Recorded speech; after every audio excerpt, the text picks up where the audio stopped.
1592년 5월 23일 부산포 앞바다에 끝이 보이지 않는 배들이 몰려왔습니다. 그 배에는 수많은 일본군이 타고 있었고 아무리 봐도 놀러온 것 같지는 않았습니다.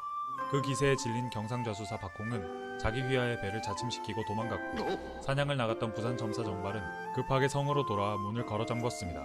그러나 성은 함락되고 정발은 전사하였습니다.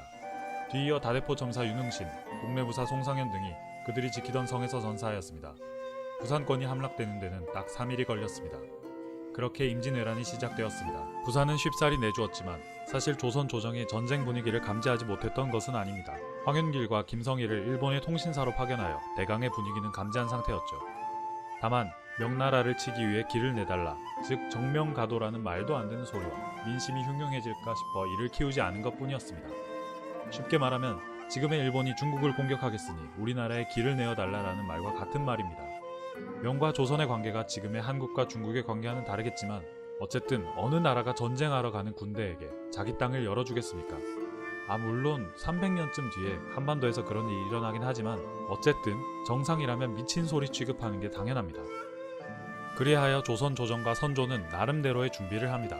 유능한 장군들을 남쪽 해안가에 배치한 것이 바로 그 중 하나입니다. 그 유능한 장군 가운데 한 명이 바로 이순신이었습니다. 1591년 전라 좌도 수군절도사, 즉 전라 좌수사에 임명된 이순신은 즉시 전쟁에 대비하고자 진영을 정비했습니다. 병졸들의 군기를 확인하고 무기와 군량미를 확보하고 거북선을 개발, 건조한 것이지요. 그 결과 전라 좌수영은 20여 척의 판옥선을 확보하였고 전쟁 바로 전날인 1592년 5월 22일에는 거북선의 건조까지 완료하였습니다. 아주 기가 막힌 타이밍이었지요. 한편 당시 경상우수사였던 원규는 박홍처럼 배를 버리려다 전라 좌수사 이순신과 전라 우수사 이혁기에게 지원 요청을 합니다. 이순신은 조정의 명령이 없으므로 출정할 수 없다며 거절했지만 곧 출정하여 6월 16일 옥포에서 도도다카도로가 이끄는 일본군과 만나 적선 26척을 침몰시키고 임진왜란 최초의 해전의 승리를 거두었습니다. 이어 하포 앞바다에서 한 척, 적진포에서도 적을 격파하고 조선 수군의 기세를 올리는 데 성공했죠.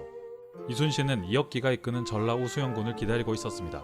그러나 전라 우수영군은 늦었고 그 전에 원균의 경상 우수영군과 함께 사천 앞바다에서 일본군 함선을 만나게 되었습니다. 이 전투에서 이순신은 처음으로 거북선이라는 카드를 사용하였습니다. 이순신이 부상을 입긴 했지만 우수한 화력 속에 외선 13척을 침몰시키는 데 성공했습니다. 8월 13일 이순신은 와키자카의 아스하루가 이끄는 73척의 함대, 약 7,000명 정도가 견내량에 있다는 첩보를 듣게 되었습니다.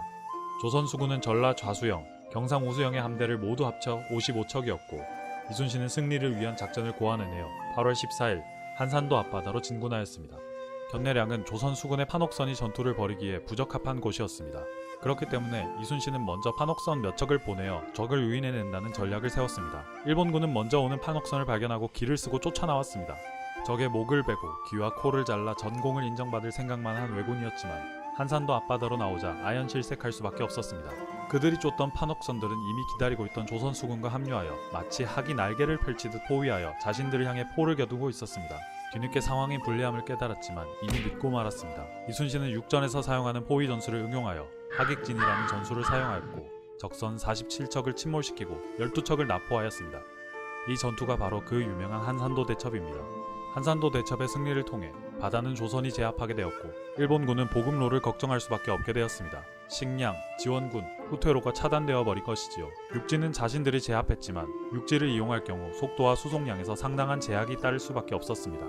결국 일본군은 공포에 휩싸이게 됩니다. 이 틈을 타 조선 관군이 재정비를 하였고 전국적으로 의병들이 대활약을 할 수 있게 되었습니다. 이순신과 조선 수군은 여기서 멈추지 않고 부산으로 출정하여 부산해전을 벌였습니다. 적의 함대는 약 400여 척, 조선 수군은 여기서 100여 척만 격파하고 함대를 물렸습니다. 더 공격할 수도 있었으나 배를 다 부수면 적이 육지에서 나오지 않을까봐 일부러 남긴 것이었습니다.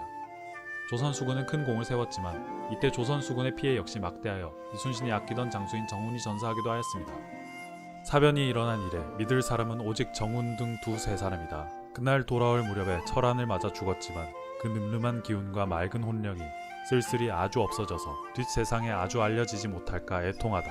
해가 바뀌어 1593년이 되어도 전쟁은 끝날 기미가 보이지 않았고 이순신과 조선수군 역시 전투를 계속해 나갔습니다. 그리고 그해 8월 15일 이순신은 삼도수군 통제사라는 지금으로 치면 해군사령관의 자리에 임명되었습니다. 길어지는 전쟁 속에 전염병과 기근으로 힘들었지만 이순신 휘하의 병사들은 승리할 수 있을 것이라는 자신감이 가득했습니다. 적어도 1597년까지는 말입니다. 다음 영상은 이순신 3부 가시밭길 이순신입니다. 영상을 재밌게 보셨거나 다음 영상을 기다리신다면 좋아요와 구독 부탁드리겠습니다. 다음 영상에서 만나요.